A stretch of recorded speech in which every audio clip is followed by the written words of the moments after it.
నీ వశమయ్యున్న ప్రాణాత్మదేహమును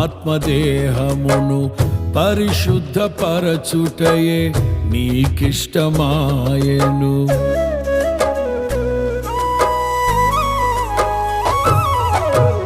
నీ వశమయ్యున్న ప్రాణాత్మదేహమును పరిశుద్ధపరచుటయే నీకిష్టమాయెను.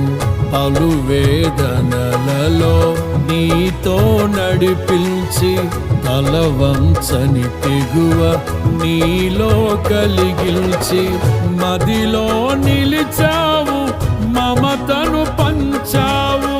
నా జీవితమంతా నిన్ను కొనియాడెదను. ఎంతగా కీర్తించినా నీ రుణము నేనే తీర్చగలనా?